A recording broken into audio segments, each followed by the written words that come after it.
أعوذ بالله من الشيطان الرجيم بسم الله الرحمن الرحيم الحمد لله رب العالمين والعاقبة للمتقين والصلاة والسلام على سيدنا محمد وعلى آله وصحبه أما بعد hörmətli qarindaşlar, biz bugün sözləməkçi bolğanımız hac fəaliyyətlərinə münasibətlik ikinci dərsimiz. Biz birinci dersimizde, yani ilk dersimizde hacniki tarifatını ve hacnın farzliki ve hacnın şartlarını deliller bilen birge sözlep ötken edik. Endi bugün sözlemek bolğanımız bolsa yana ilgilkidekler şu hacniki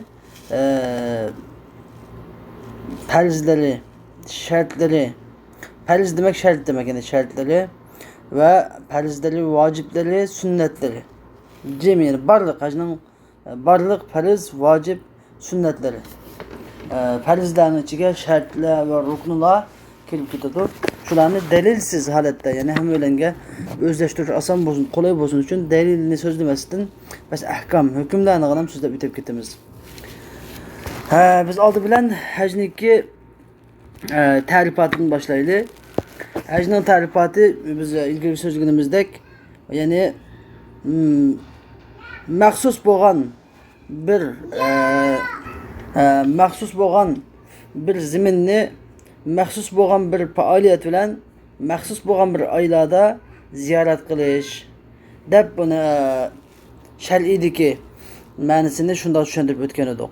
Endi bu məxsus bolğan aylar bolsa Şevval ayı, yani hac ayları bolsa Şevval ayı ve Zulqa'da ayı ve Zilhacının 10 günü.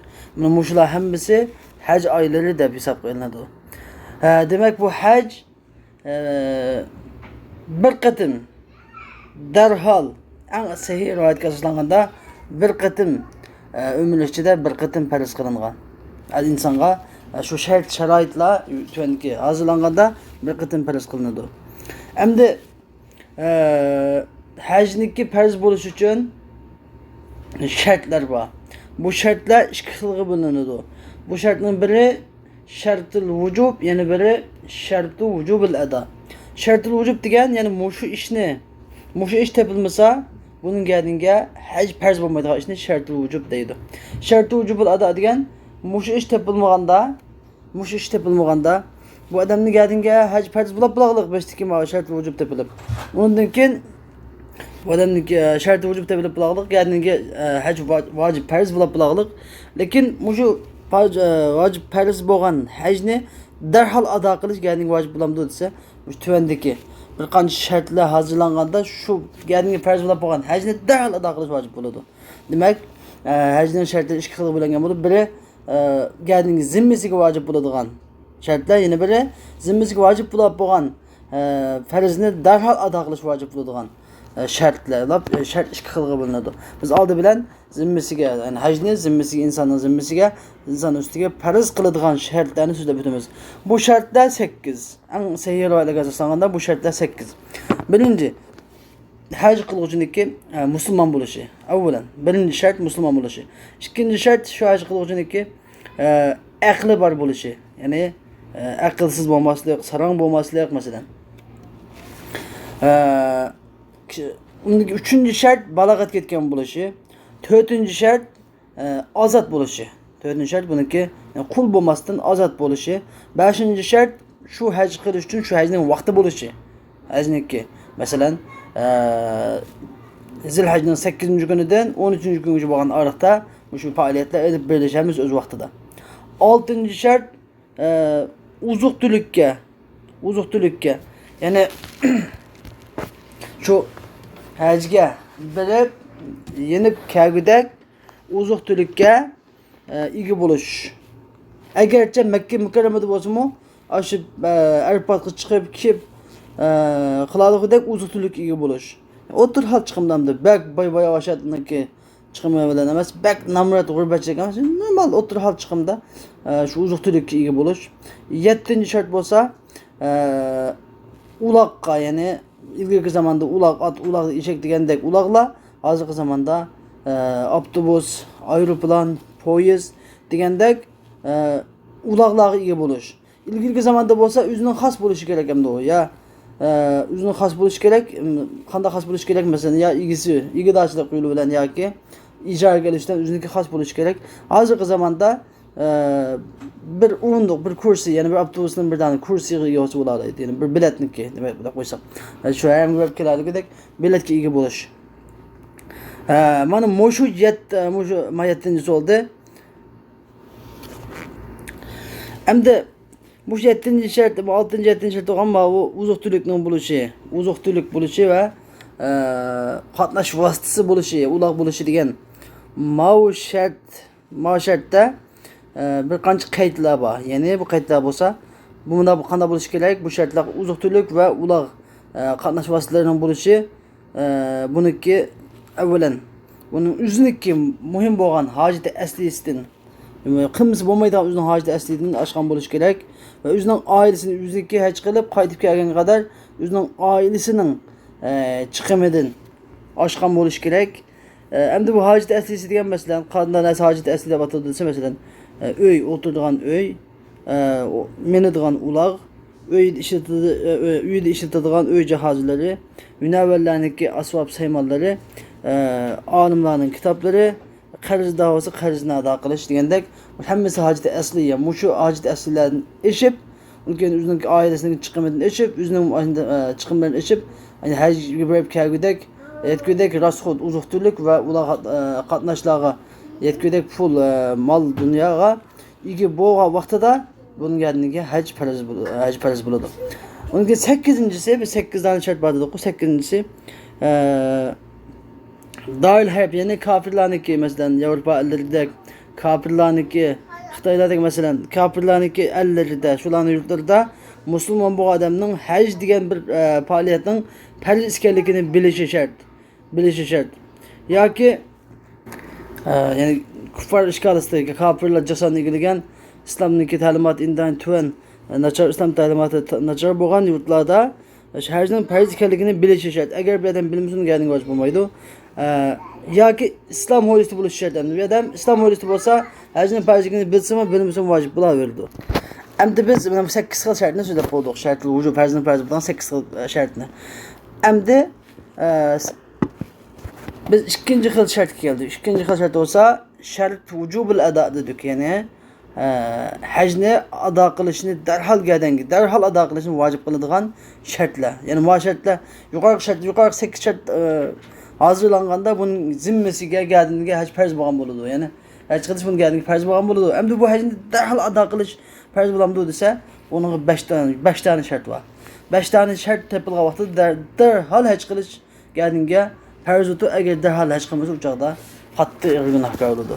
Hem de bu 5 xil şart qasid ise birincisi bedenin saq buluşu, yani sağlam buluş.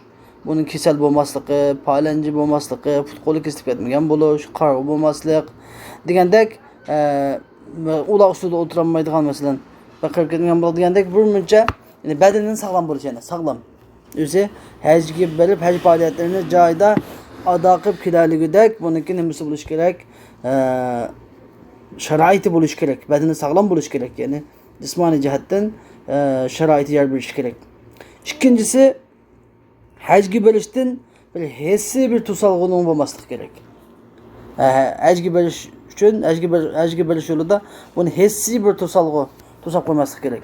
Yani hissi tusalgı diyen mesela bir sultan padişah bunun hacgi ayamgı varsa padişah sulap koyduğun. Diyendeki bir korkunca bir tusalgı bunu tusak koyması gerek.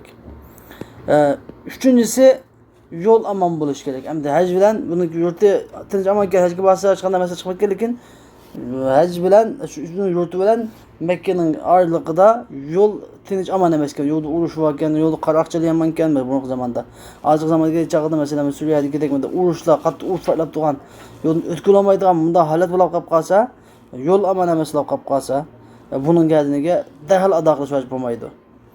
Dördüncüsü hem de bir ayol kishi ekan, ayol kishiniki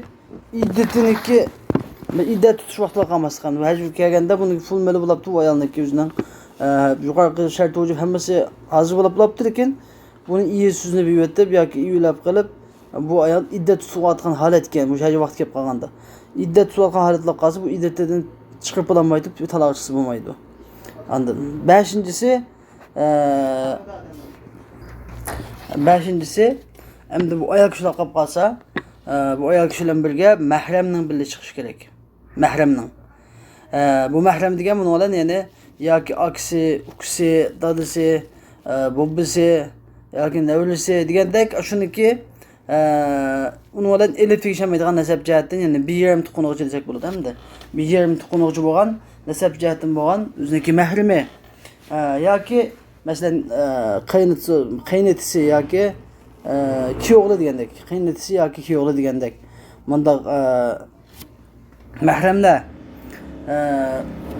endi mesela bir yerde mesela imildaşlıktan bo'lgan mesela imildaşlık mesela o'ziniki imildaş qilindoshlik degandek shundoq mahrimi buning shartlari bor. Ya bu musulmon bo'lish kerak. Bu mahrem musulmon bo'lish kerak.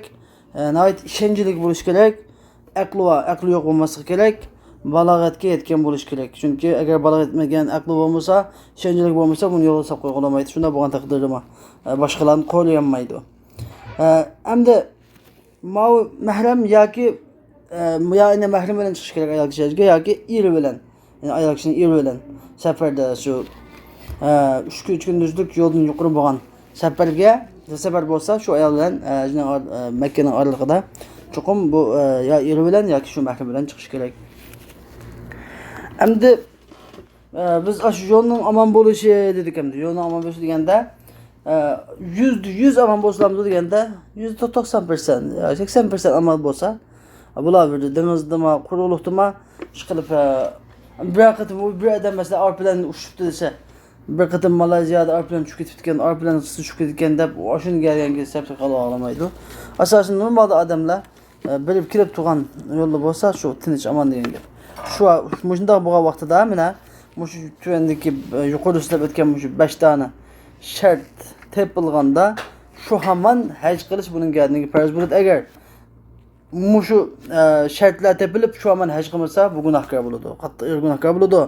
Endi bir odamda baldiqi 8 sharti vujub tepilibdi, lekin mau kimki 5 shart tepilmabdi. Biz 5 shartning birisi tepilmay qolibdi. Bunda qanday qiladi desa, u chaqda buning gardiniga vojib bo'lgani darhol haj qilish vojib bo'lmay, darhol haj qilish vojib bo'lmasdan balki haj badal qildirish kerak. Boshqalarni pul mol berib haj badal qildirishi gardiniga vojib bo'ladi yoki agar qirib ketgan bo'lib qolsa vasiyat qilish, ya'ni boshqalarga endikilarga vasiyat qilib, amasi meniki ma pulimni bunchalik pul bu shuning uchun bir bolalarım haj badal qilib qolgan yo haj badal qilib qolgan deb vasiyat qilish kerak. Bu ish kishining biri vojib bo'ladi. Agar shuni vasiyat qilmasa, bu gunohkor holatga ketib qoladi. Buning dalillarini butun kungi darsimizda so'zlab o'tib ketgan. Endi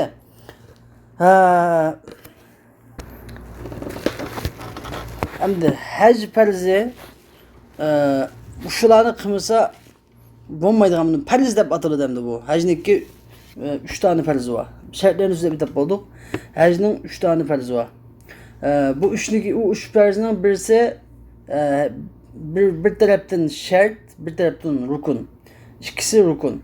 Yani farz degan ikki xil bo'ladi. Biri shart bo'ladi, biri rukun bo'ladi.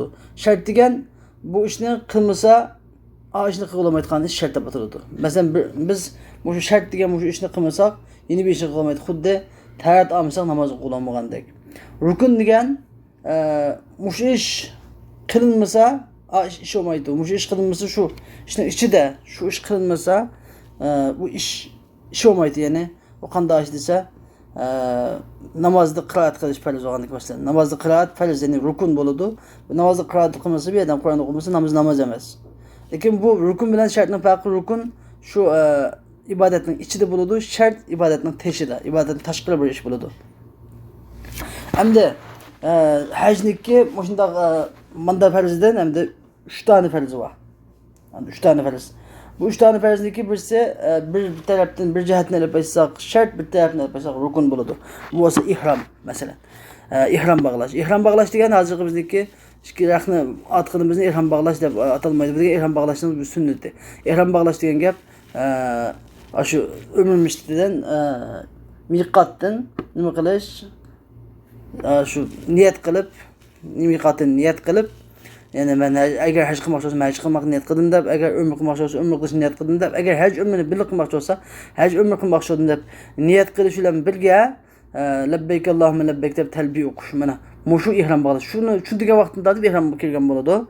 Buniki manda nimani kiyishi, ikki dona oq kiyimni kiyishni o'zi qanday oq ulamdi, ko'k ulamdi mayli, hech bo'lmaydi, lekin oq ikki parcha oq kiyim kiyish sunnat.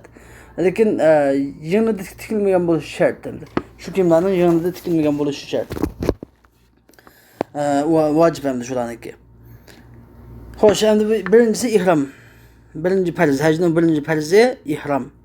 Buni shartu sihha deb ataydi. Ba'zilar hajning birinchi farzi nima ihrom.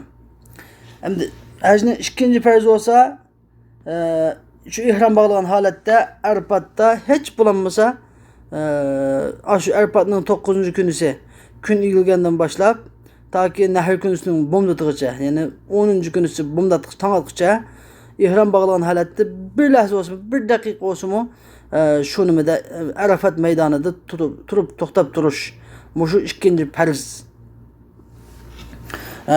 Endi shu shart ma farzniki shu sharti shu Arafatni vuquf qilishdan burun bu ayol bilan munosabat o'tkazib olmaslik lozim.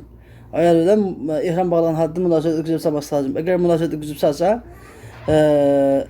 buniki nimasi bakolab ketadi. Ya'ni ihromi bakolab ketadi. Buni hajji bakolab ketadi. U chaqda nima qilish kerak? Hajjini davomlashtiraveradi, lekin kilayli uni qonni bir tugi qon qiladi. Undan keyin kilayli boshqadan qazosini qiladi bu hajniki. Üçüncü konu olsa tavaf ifadatını qilish. Tavaf ifada. Tavaf ifadatını shu Nahr kunisi, shu to'xtatilgan vaqtda qilish. Hamda shu Nahr kunisi tong atib bo'lgandan keyin tavaf ifadatını qilish. Mana mushu hajning 3 tane farzi. Agar mushu 3 ihrom Arafatda vuquf qilish, tavaf ifadatını qilish, ya'ni shu nimadan shayton tashi tutlam kelib odat qilganmish tavofni qilish. Buni yana bir ismi tavaf ziyora, yana bir ismi tavaf ifada. Mushu tavofni yana bir 3 ismi bor. Nima ismi tavaf sadr deydi. Demak hammasi qaytish tavofi degan gap, ya'ni Minadan shayton tashini tutlam kelib qilgan tavof. Mush 3i hammasi farz. Agar mush 3ni birini qilmasa inson buningki hajji emas, hajji batillab ketadi. U chaqda buni birdan tugan qiladi, undan keyin mujahidning kilayli, mujahidning qazosini qiladi. Mujahidning qazosini qilgan. Mana bu hajning farzlari bo'ldi. Endi biz hajniki vojiblarni so'z. Hajning qancha vojibi bor? Hajning vojiblari. Hajning vojiblari degan gap, hajning vojiblari degan gap, agar bu vojibdan bir vojibni qilmay qolib qolsa, bunun jazosi nima desa, bunun jazosi bir qo'y. Eng tuvanda bir qo'ygan ketadi. Yuqori kala, tuga, qizim bo'laverdi, lekin eng tuvanda bir qo'ygan ketadigan muhim masalalarni vajning vojiblari deb hukm. Namozda vojib bo'lsa, namozda vojib tark etilsa, sajda sahvlarni ado etadi. Hajda vojib tark etilsa qon ketadi. Shuning uchun bu vojibni bilish intayin muhim masala. Birinchisi, farzni so'zlab o'tdik. Farzlar qilinmay qolib qolsa, bu haj emas. Haj bo'lmay qoladi. Endi ikkinchisi vojiblar qilinmay qolsa, buni qon ketadi. Endi vojiblar qancha vojib bor buni so'zlab o'taylik. Hajning birinchi vojibi ihromni miqatdan bog'lash. Ya'ni biz so'zlab o'tgan yuqoridagi ihromni nereden bog'lash? Miqatdan. Endi buni masalan hammadan uydan bog'lash desa, texim afzal. Eng bo'lmaganda miqatdan, ya'ni Madina ahliniki masalan Zilhilayfadan masalan Zilhilayfadan bog'lashi shu vojib. Lekin bir adam Madinadagi bo'lsa masalan Madinaning uydalam yunib, uydalam ihromni kim niyatni qilib ashhadu labbaykni o'qib mangan bo'lsa, bu afzal sunnat, ya'ni texim yaxshi, ya'ni kamil bo'ladi. Chunki Ali radhiyallohu anhu bu shu atimul hajja vel umrata lillah degan va atimul hajja vel umrata lillah degan oyatda, ya'ni qanday qiz kamil qilgan bo'ladi haj umra desa, ya'ni min duvaylati, sen ihrom bog'lagan, ya'ni min duvaylati ahlik, ya'ni sening uyingdan ihrom bog'lab chiqqaning eng afzal degan. Demak, eng bo'lmaganda miqatni ihrom bog'lab o'tish kerak. Agar bir odam miqatni ihrom bog'lamay o'tsa, ihrom miqatdan Mekkelikdan boshqa odamlar, Madinalik bo'lamdi, boshqa yerlik odamlar miqatdan ihrom bog'lamay o'tsa, buni bir qo'ygan ketadi. Mana bu shu hajning vojiblarining birisi ihromni miqatdan bog'lash. Ikkinchisi Arafatda kun o'tirg'uchi o'qib qilish endi. Shu kun egilgan tartib Arafat maydonida Şu peşimden tatip Arpat günü, peşimden tatip gün kişe Arpat'ta. Aşağıda vukup kılıp aşağı tutup duruş nima? İkinci vacip. Üçüncüsü Muzdalife'de Nahr günüsü. Muzdalife'de Nahr günüsü tang atıp Nahr günüsü tang atıp bolgandan keyin gün chiqishdan ilgari. Tang atıp bolgandan keyin gün chiqishdan ilgarigacha Muzdalife'de vukup qilish nima? Vacip. Anladın? Gün chiqishdan ilgarigacha Muzdalife'de vukup qilish vacip. Endi Arapatdan qaytgan chaqda masalan Namaşan bilen xutbamni taqdim jami ta'khir qilib o'qish vacip mesela. Arapatdan Muzdalife'ga qaytgan chaqda Namaşan bilen xutbamni bir azan ikki takbirlar o'qish bu vacip shunda jamlab o'qish vacip mesela. Undan keyin to'rtinchisi shaytonga tosh etish vacip. To'rtinchisi shaytonga tosh etish vacip. Şeytan ateş etiştiğinden şu birinci tefsilatını biz kinki dersimizde tefsili beyan kılımız. Bugünkü biz hüküm ahkam. Beşincisi haccı kıran kılığı hacci temmetto kılığı ki mal boğuzlusu, kallık kılışı vacip. Bunu demiş ki batırdı. Altıncısı başını çüyütüş vacip. Hem de baş çüyütüş diyen beşiniki tötten birini çüyütüş vacip. Bir adam birini çüyütmek olsa tötten birini çüyütüş vacip. Hem de çeşini kırkmakçı olsa dese tötten birini çüyütüş vacip diyen gibi en bulanmağın tötten birini diyen gibi hem de. Tötten birini kapkap yeni bir kadar ömür kanı çüyütemedi sınava diyen ki. Lakin çeşini kırkan adam çüyütüse çeşini persigen adam en küçük çembekten yani konudaki çembekten bir çembek miktarı çeşini kırkış vacip. Onun az kalksa bununki geldiğinde adatama, vacip adatamaydı kan kededi o vaktada. Yettinci vacip olsa hem de yettinci vacip çaşını haremde pesleş, değil mi? Çaşını çütüş, yoki pesleşini haremge has kılışı. Çoğun haremden zeminde buluş, haremden sırtı demez, belki haremde buluş gerek. Çaş çütüş haremde buluş gerek. Sekizincisi Nahr gülleri. Çarşında kaçan çüyütüş gerek, nahr gülleri de çüyütüş gerek. Yani nahr gülleri diyen etkisini dağıtır, şu gün geçe. Nahr gülleri de çüyütüş gerek. Bu çüyütüş vacip. Bununki haremde çüyütmeye bile kere düşürse, bir kan kededi o. Eğer nahr gülleri çüyütemeyip başka gülleri keçik kalsa, yine bir kan kededi o. Dokuzuncusu çat çüyütüşten şeytanı taş etişini baldır kılışı vacip. Bir adam şeytanı baldırı taş atmayı, baldırı çeçini çüyütü varsa, bunu bir koygan kededi o. Yani çat çüyütüşten, çeçini çüyütüşten şeytanına taş etişini baldır kılış. Onuncusu hacı kıran kılıcıdan, hacı temetto kılıcının çat çüyütüşüden şeytanı taş etişinin arasında mal kurbanlık kılışı vacip. Yani demek bir yerde tertip var. Bir adam deseptini kılıdı, şeytana taş atıdı, onun kendini kurbanlık kılıdı, onun kendini çeşini çüyüdü. Muşu 3 tane tertipini birini aldığı, birini kendini kılıvatsa, onun ki geldiğine ne kılış vacip? Bir koykanlık kılış vacip buludu. Hem de bir sıkıpa Peygamber Aleyhisselam ilgili gün kısa kalını kırın, yok günah ettiken dese, aşı yedisindeki tefsilatı dinimde ba, ve de ben lem eş'ur deyip gidim, bilmeyi kıpseptim ha, humayı kıpseptim ha deyip, ancak ki hem destekli hacı olan ben Peygamber Aleyhisselam bu hacda ben bilmeyi kıpsagan günahını Allah Teala'mı Kur'an-ı Kerim uçuk beyan kılılık. Her kanı adam cehaleti, bir cehalet degen bilmeyi günahını kıpsasa andikin tizlikte tövbe kısıklarını tövbesini kabul kıldı deyip. Peygamber Aleyhisselam degeni yani la hale degen insan günah yok. Sen bilmeyi kıpsadın günah yok. Kıli vergin dedi. Lakin bilip boğan degen kıçı bir adam. Kasten bunu bilip bulaptık. Aldı ki degen tertipini bilip bulaptık. Anda ilgili kademdeki geldiğin gene mi kıldı o? Kan kili verildi. Bunu ki bilgi adam bilen bilmeyi adamın farkı var bir adam. Ona gelden 11. vacip olsa tavaf ziyaretini nehir küllerinde ada kılış. Tavaf ziyaret degen perz boğan tavaf var o. Tavafın yüzü perz, mutlak perz. Lakin bunu kaçan kılış degende nehir küllerinde etki önesini tatip ta ki ahir karşı şeytan taşınan günü ahir külleri geçer, ahir külleri geçer. Şu 3 günün içinde şu tavaf ziyaretini kıpırış neme vacip. Eğer 3 günden geçip geçse bunun geldiğinde kan vacip buludu. 12'incisi Safa Merve arasında hac ayları sayı kılış. Hem de demek hac ayları degende bir söz öttik yine. Şevval'dan tatip şu Zilhac'ın 10 günü hem hac ayları dedik ma. Demek hacga hem bağlı olan aylı diyen gap. Şu Bir adam Safa Merve'ni seyi qilish qachon yeni Parız tavafni qilajaqda uning sayisini baldi qilyapsiz yaxshi. Masalan, tavofi qudum deb bir tavof bor. Tavofi qudum bir adam masalan Madinadan kelgan bo'lsa haj qilg'ili.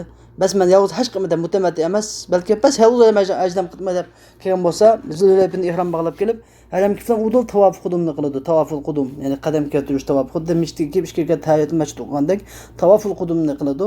Bu tavoful qudumning asli nimasi yo'q, buni Safa Marva qilish yo'q, asli say yo'q. Tavoful qudum bas.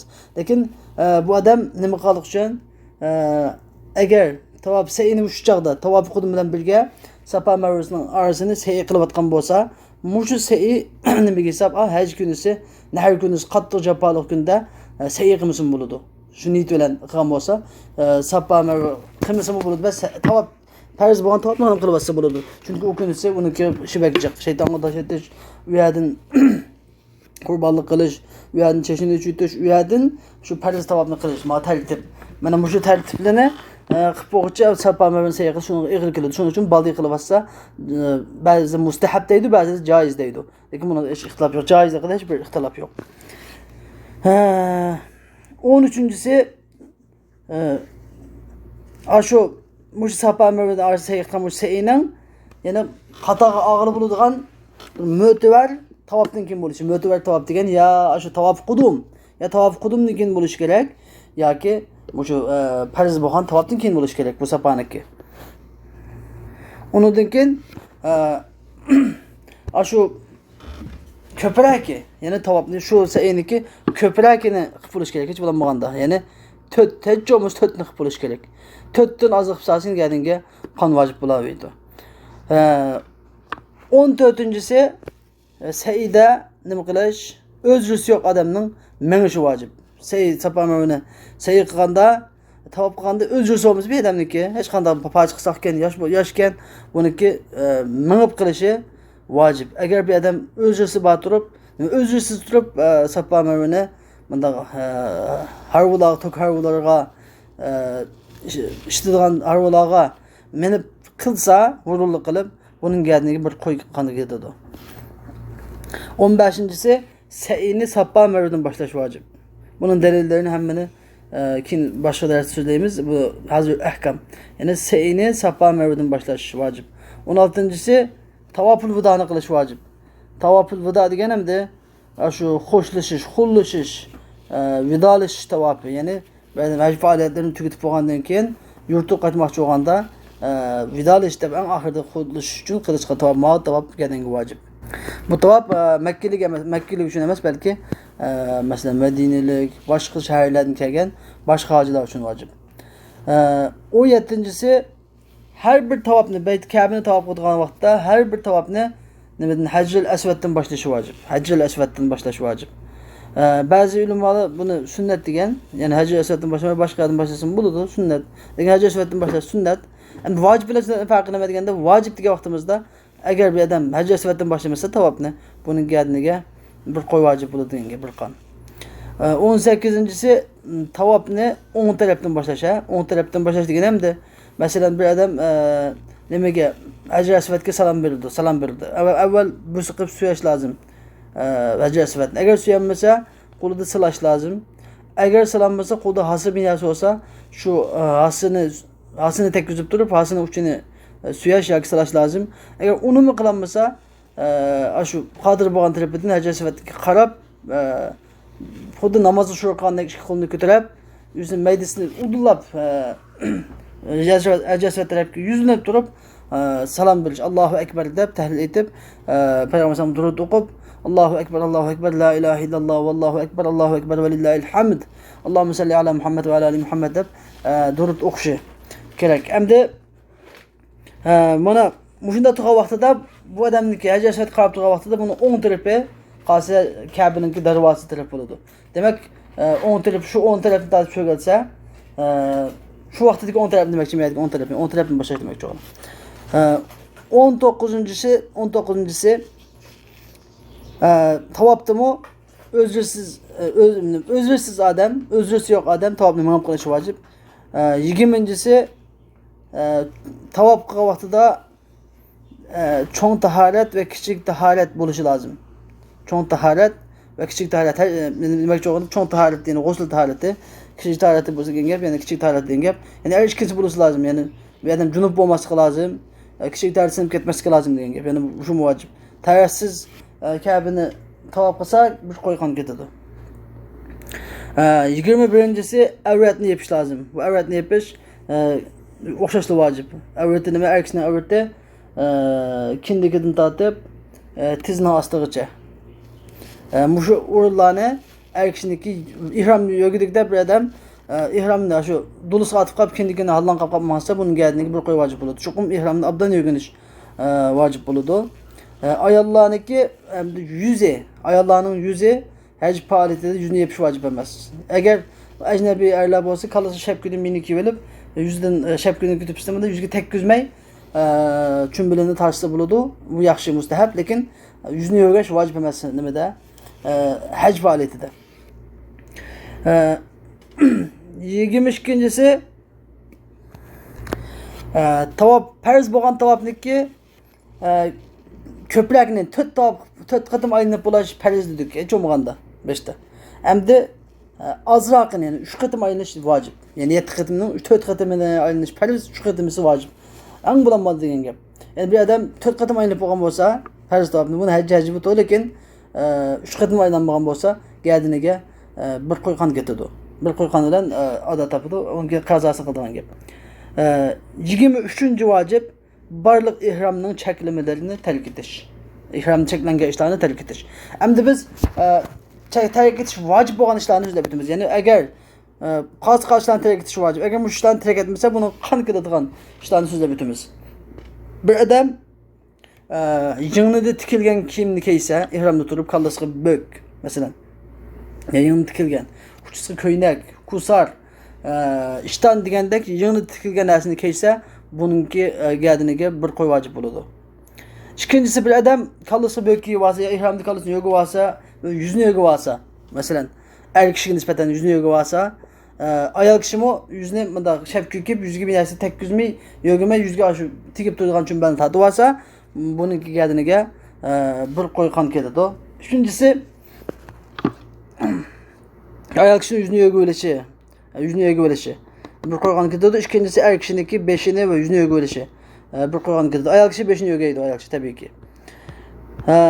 Dördüncüsü hac kılgan şu ihramlı vaxtıda camağa ait gap kılış, camanın gebini kılış, ayallı bayadı camanın gebini kılış, set gap kılış. Mao bir koygan gidiyordu.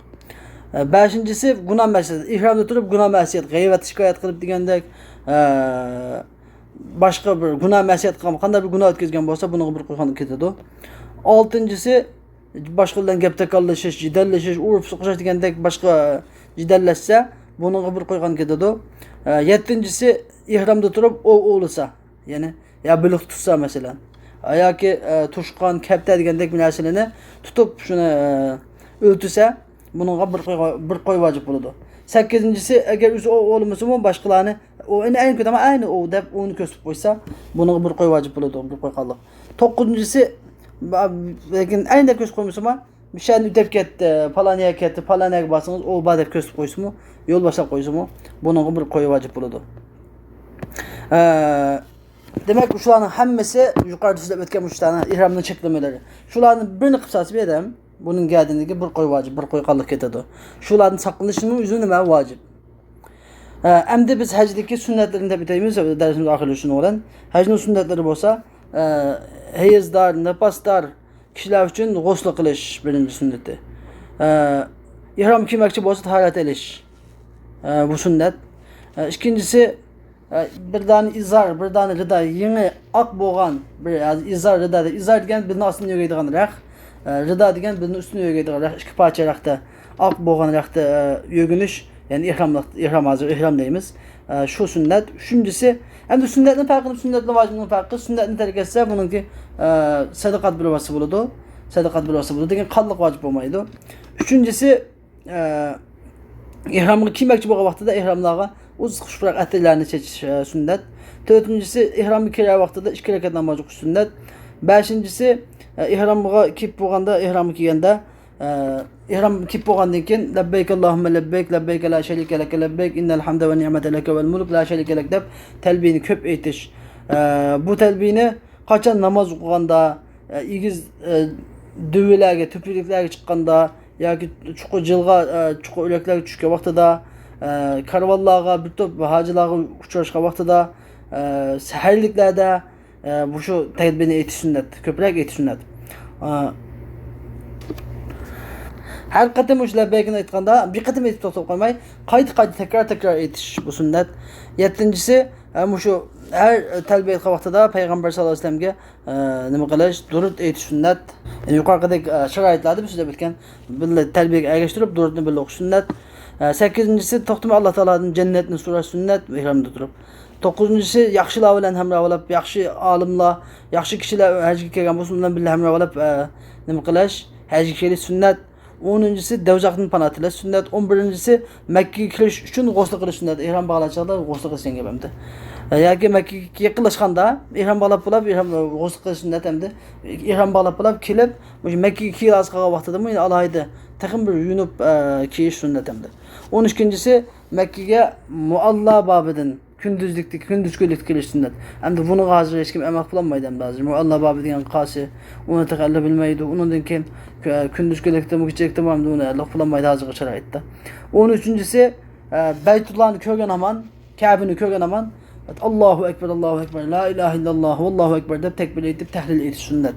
14-si Baytullohni ko'rgan aman Alloh taologa shu biz eng yaxshi ko'radigan duo bilan duo qilish sunnat. Bu çünkü dua verdi icabetli. 15-si tavaful qudumni qilish sunnat. Tavaful qudum. Agarcha hac oylarından başqa chaqda bo'lsa-mu, bir adam haramga kelgan bo'lsa, umr qilish uchun kaplan bir tavaful qudum yani qadam keltirish tabi xuddi tahiyatul masjidni o'qiganida tavaful qudum qilish sunnat. Tavaful qudumning masalasi ba'da so'zlab o'tdik. Yalnız hac qilgan odam masalan, hajdan qilgan odam qanday qiladi? Bu adamın qildiği işi tavaful qudum degan, yani men hajga ham bordim deb kelib, undan keyin tavaful qudumni qiladi. Tavaful qudumni qilib, agar xolis sayini Safa Marvani orasini sayi qiladi, bu Safa Marvani orqani sayisi nimaga hisob bo'ladi? Haj kunidagi, qurbonlik kunidagi shu nimaga hisob bo'ladi? Ya'ni farz tavafniki sayisiga hisob bo'ladi. 16-si shu tavaful qudumni qilgan vaqtida bunda ihromni ostidan tavaful qudumni qilgan vaqtida, tavaf qilgan vaqtida ihromni qo'ltiqning ostidan chiqarib İttiba yögünüş degan qo'ltiqning ostidan chiqarib, uniki bir tarafini sol do'lisining ustiga otib o'tish. Bunda yögünüş bu sunnat. 17-si tavaful qudumda haj oylaridagi qilgan tavaful qudumda agar uni oxirida sa'i qilmoqchi bo'lsa, so'qildash, ya'ni bunda yug'may, qattiq silkinib, so'qildab mingish tavafda. Avvalgi 3 qitimizda shunday mana sunnat. 18 sunnat bo'lsa, ikki yani yeşil chiroqni yana shu Safa Marvadagi yeşil chiroqning orasida yugurish, so'qildab yugurish erlar uchun sunnat, ayollar uchun emas. 19-si sa'iyniki qolgan qismida yana shu ikki yeşil chiroqning boshqa yerida normal holda mana sunnat. 20-si faoliyatdan tugib bo'lgandan keyin bir qadar yani tavofni köp qilish, ya'ni hojiga nisbatan tavofni ko'p qilish sunnat. Bu tavof qilish atrofi jahondan kelganlar uchun nafl namoz o'qishni afzallar karamdamdi. 21-si imomga nisbatan Makkada 7-kunisi peshim namozdan keyin xutba o'qish, undan keyin o'tirmasdan xutba o'qiydi, bir xutba o'qiydi, unda haj faoliyatlarini o'rgatadi. 22-si bu imomga nisbatan eşendi. Bu 22-si kun chiqib bo'lgandan keyin, yani talviy kunisi, yani 8-kunisi Minaga kun chiqib bo'lgandan keyin chiqish sunnat. 23-kunisi Minada yetish, Mina kunlarida Minada qo'nash sunnat. 24-si andan keyin Minadan kun chiqib bo'lgandan keyin Arafat kunisi, Arafatga chiqish sunnat. 25-si imom peshim namozi, peshim bilan asrini jamlab o'qib bo'lganda jami taqdim qilib, peshim vaqtida peshim bilan asrini jamlab o'qib bo'lgandan keyin ikki o'rtasida o'tirib ikki xutba o'qishi sunnat. Bu imomga nisbatan ish. 26-si Muşu Arpat'ta vukup o'tgan vaqtida qattiq Alloh taologa yelinib, yalvarib, nayt xush bilan turish, yosh bilan ko'zidan yosh chiqarib yig'lash ma'ruf sunnat va o'ziga, ota-onasiga, mu'min qarindoshlariga, bu dunyo oxiratlik hamma ishlarga davomli birlikda bu dunyo oxiratga yaxshiliklarga duo qilish bu sunnat. 27-si bo'lsa, Arpatning qaytgan vaqtida anda ishtishmay, aldirashmay, umidashmay, nayt xotirjamlik bilan, isillik bilan Arpat'ın kun oturup bo'lgandan keyin qaytish sunnat. 28-si Muzdalifaga tushish. Muzdalifaga tushganda Batni vodiy tarafdan o'ylash. Jabal Quzah degan bir tog' bor. Jabal Quzah degan tog'niki. Hozir Mash'aril Haram degan masjid eshaga selinliq. Shu yerga yaqin yerga tushish sunnat. 29-si Muzdalifada Qurban hayit kechasi qunash sunnat endi. Muzdalifada Qurban hayit kechasi qunash sunnat. 30-si Mina'da, Mina küllerinde şeytan taşınan küllerinde Mina'da şu cemi yük taklı olan billah işede ona sünnet. Hem de yüzün yük taklarını Mekke'ye yüzün baldı evet ötüş mekruh hem de. Mina'da konan küllerde yük taklarını yüzü bağmasının Mekke'deki funduk yataklarına yük taklarını evet ötüş mekruh. Mina'daki yatkan çidirler olsa eşyada yük taklı olan billah eşyada duruşu sünnet. 31-si Mina'nın üzerine on tarafından kılıdı. Şeytan'a taşak oturan çağda Mina on tarafında Mekke üzerindeki yani Kabe tarafı demekçi. Kabe üzerindeki Haram üzerindeki sol tarafında Mina tarafı atıdı taşını. 32-si şeytan'a taşak vaxtıda ulaq mingen halatta atıdı. Eğer ulağı olmasa şu toxtumasın, etidan toxtumaya gittiğin gibi. 33-si küçük şeytanlığa, 30-cu şeytanlığa taşak vaxtıda minip atıdı. 34-cüsü sünnet emmişlenmesi.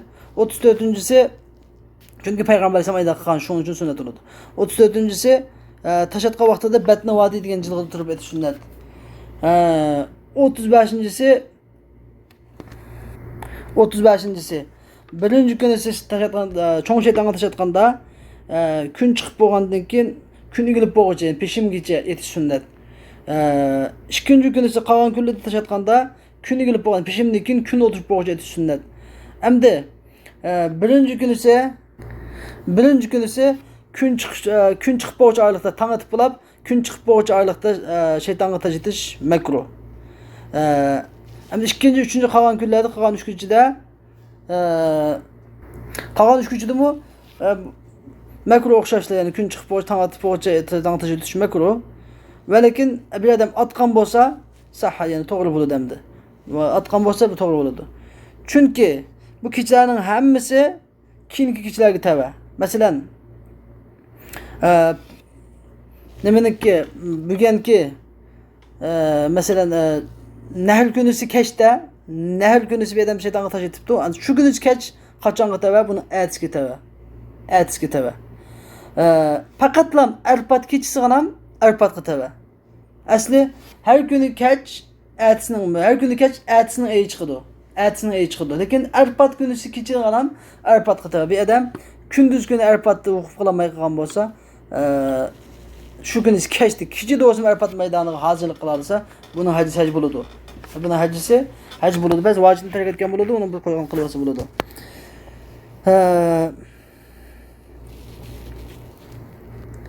Endi birinchi kunisi cho'ng shaytonga tashlatacaqdi bir odam. Sunnat vaqt qolgan, kun chiqib bo'lgandan keyin kun egilguncha peshimgacha. Bir odam peshimdan keyin chiqib kun o'tib bo'layotgan bo'lsa, mubah. Mayli, nima qo'yib bo'laverdi. Unda hech qanday karahiyat yo'q. Mana bu shuni bilan endi siz shaytonga tashlatgan vaqtlarni hammani joizlik holati, makruhlik holati va istihboblik holatini, sunnatlik holatini hammani bilib bo'lgan bo'ldingiz. Anda bo'lganda bir odam shaytonga tashlatgan vaqtida eng amal qilib shu sunnat vaqti qila olsa bo'ladi. Agarda qilolmay qolib qolsa, shu vaqtni o'tkazib qazo qilib o'tmasdan balki kechilikda tishasimiz kunduz odamga kechasi etib sapsasa makruhlik bilan odat topadi. Makruhlik bilan odat topadi. Sunnatni tark etgan bo'ladi. Lekin buning gadligi qon vojib bo'lmaydi, balki sadaqat bersa bo'ladi. 36-si haj ifrat qiluvchiniki hadiya. Bunda hadiya kelib qonliq qilishi bu sunnat. 37-si hadiyaning go'shtini yeyish, qurbonlikning go'shtini yeyish. va nafli haj qilgan bo'lsa, nafli hajning hadisini yeyish, haj tamattu qilgan bo'lsa, hadisini yeyish, haj qiron qilgan bo'lsa, uni hadisini yeyishi sunnat yeyse bo'ladi. 38-si nahr kunisi hamda imomga nisbatan nahr kunisi xutba o'qish, arpat o'qigan xutbaga o'xshash. Buningda qolgan haj faoliyatlarini qolgan 3 kunda shayton tashlatilgan faoliyatlarni o'tadi. Bu sunnat bu imomga nisbatan. 39-si 12-kunchi kun ise ketmekçi olganlar. 12-kunchi kun ise Mina'da shayton tashlatilib ketmekçi olganlar kun kitib bo'yicha aldirab kishtish bu sunnat kishda bo'lsa. Agar kun kitib bo'yicha tursa 12-kunchi kun ise buningga ishim yo'q. Lekin bunda qon ketmaydi. Bas gunoh ko'rgan bo'ladi agar bunda kun kitib bo'yicha turib ketsa. Agar Mina'da 4-kunchi kun ise tong atib bo'yicha tursa, buningga 4-kunchi kun ise bu taş etiş vacip buludu. Hem 4-cü günüsü deyen gel mesela 7 günüsü 1. günüsü. Onun dinkenki 2 gün 3 gün. Onun dinkin gün 4 gün buldu. Bu 4-cü günüsü tang atıp boğaçı kişetmegen bozdu bir adam. O yeni saklap oldu pişimdikin taş ödetip kiştetken gel. 40. sünnet olsa bu şu Mina'nın köşkendikin Vadi Muhasseb degen joy hamda şu hazırkı şiş nima Ravda deydigan bir yer var. Pindoq Ravda deydigan şu Şişibin dağı bilen şu haramning orasidagi shahardagi bir Muhassab degan bir yerda shu yerda 1 soat o'sib tushib turish bu sunnat. Chunki payg'ambar sollallohu alayhi vasallam tushgan. 41-si haram kiplam zamzam suvi ichish va undan keyin qibliga zamzam suvini ichganda qibliga oldin qilib ichish, Kabe'ga qarab turib ichish, o'ltirgan holatda ichish zamzam suvini va u zamzam suvining 5'ini quyish, o'zining qolgan badallariga quyish sunnat. O zamzam suyunu nima deb dunyo oxirat ishlarini nima deb niyat qilib ichsa, shuning Alloh taolo shuni qilib berdi. Bunda bir xosiyatli su. 42-si multazimga, kirplan multazimga chaqlashib turish, o'ziniki maydasini, yuzini multazimga chaqlab turish sunnat. Multazim degan shu bajarasi bilan Kabe'ning darvosining orasi multazim. Ya qanday vaqt ijobat. 43-si Kabe'ning pardasiga 1 soat eslib o'zi yaxshi ko'rgan duo bilan duo qilib 1 soat eslib turish sunnat. 44-si Kabe'nin busug'usini suyash sunnat. 45-si Kabe kirganda qattiq adab bilan, hurmat bilan, ehtirom bilan kirish sunnat. Mana bu shuni bilan 45 tane sunnat var. Bu sunnatlarni qilsa, hamma sunnat bo'ladi. Hamda biz keyingi darsimizda bu payg'ambar sollallohu alayhi vasallam qilgan haj faoliyatini tafsili so'zlaymiz. Va oxir davona alhamdulillahi robbil alamin.